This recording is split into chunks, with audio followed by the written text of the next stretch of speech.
మన ఏపీలో నూతన ప్రభుత్వం ఎన్డీఏ ప్రభుత్వం ఏర్పడింది కదా. ఎలా అనిపిస్తుంది? ఇప్పుడు గత ప్రభుత్వం చూసారు మీరు, ఇప్పుడు ఈ కొత్త ప్రభుత్వం వచ్చింది, వచ్చి కూడా 2 నెలలు అవుతుంది. ఎలా అనిపిస్తుంది మీకు? అంటే ఇంకా చూడాలండి ప్రభుత్వం ఎలా ఉంటుందో అని విధి విధానాలు ఎలా ఉంటాయో ఇవన్నీ ఒకసారి చూడాలి. అంటే గత ప్రభుత్వం కొంతవరకు మేలు చేసిందని అనుకున్నాం. దాన్ని ఏంటంటే ప్రజలందరూ కూడా కూటమిని ఎన్నుకున్నారు. భాగంగా మరి దానికంటే మేలుగా బిజినెస్ ఓన్లీ మాకు ఏంటంటే బిజినెస్ వారీగా ఉద్యోగ పరంగా ఎటువంటి ఇబ్బందులు లేకుండా ఉంటే బాగుంటుందని అనుకున్నాం. గతంలో ఏంటంటే వర్కులకి కొంచెం ఇబ్బంది అయ్యింది. వర్క్లకి ఇసుక లేకపోవడం, కన్స్ట్రక్షన్ ఫీల్డ్ లేకపోవడం. కన్స్ట్రక్షన్ ఫీల్డ్ అంటే ఇంచుమించు ఒక 50-60 మంది టెక్నీషియన్లు బతుకుతారు. అది లేకపోవడం, ఇసుక ఓన్లీ ఒక శాండ్ అనేది లేకపోవడం వల్ల ఉంది. మీరేం వర్క్ చేస్తారు సార్?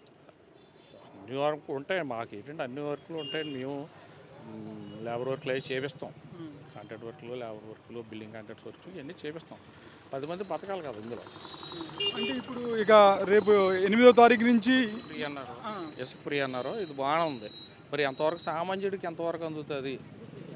అంటే సేనరేజ్ ఏదైతే ఉందో ఆ సేనరేజ్ టన్నుకి ఇంత అమౌంట్ అని ఉంది కదా, దాని సామాన్యుడికి ఇది అందుబాటులో రావాలి. రాగలిగితే ఇందులో ఒక 50-60 మంది టెక్నీషియన్లు ఉన్నారు. రోడ్డు వర్కులు జరుగుతాయి, డ్రైనేజ్ వర్కులు జరుగుతాయి.